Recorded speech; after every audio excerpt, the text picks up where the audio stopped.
In today's video, I'm going to teach you how to clone N8N workflows. Cloning a workflow in N8N is a great way to create a safe copy you can experiment with, adapt for a new use case, or hand off to a teammate without touching the original. I'll guide you through the exact clicks you need, plus a few tips to help you stay organized and avoid surprises. Start by opening your N8N instance and heading to the Workflows area. This is the home base for everything you've built. If you're not already there, click the Workflows section in the interface so you can see the full list of workflows in your workspace. You should see your workflows displayed with their names, tags, and other helpful details. From this list, find the workflow you want to clone. Take a moment to confirm you've got the right one by checking its name, when it was last updated, and any tags associated with it. This quick glance can save you from duplicating the wrong workflow, especially if you keep several versions or similar automations.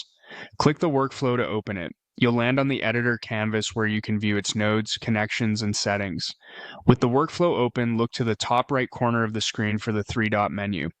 This is the overflow menu that contains actions such as exporting, duplicating, and more. Before we make a copy, it's smart to create a backup. Click the three-dot menu and choose Download. This exports the workflow as a JSON file to your computer. Keeping a local copy is helpful for versioning, sharing with collaborators, or rolling back if you change your mind later. Store that file somewhere you'll remember, ideally in a folder dedicated to your automation assets. With your backup saved, open the same three-dot menu again. Now, choose Duplicate. This action creates a new workflow inside your N8N workspace based on the one you have open. You'll see a dialog asking for details so your new copy is clearly identifiable. Enter a name for the duplicated workflow. Make it descriptive enough that you'll instantly recognize its purpose. A simple approach is to include the original name plus a suffix like key, v2, or a short note about what will change in this version. Adding a date can also make it easier to track iterations over time. Next, choose or create a tag. Tags in N8N are great for keeping related workflows grouped together by project, team, environment, or status. If a suitable tag already exists, select it. If not, create a new one right here so your clone slots neatly into your existing organization system. This makes it much easier to find and filter workflows later, especially as your library grows. When you're happy with the name and tags, click Duplicate to confirm.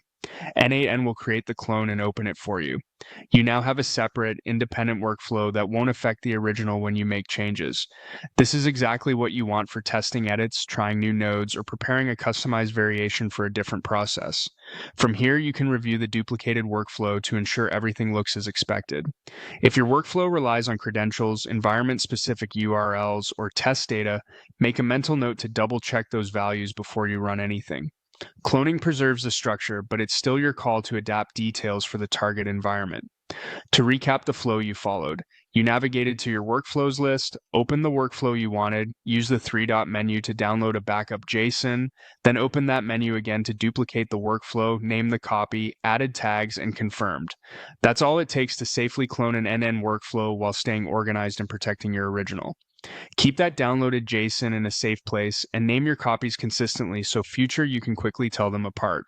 With these habits, you'll move faster, collaborate confidently, and maintain clean, reliable automations.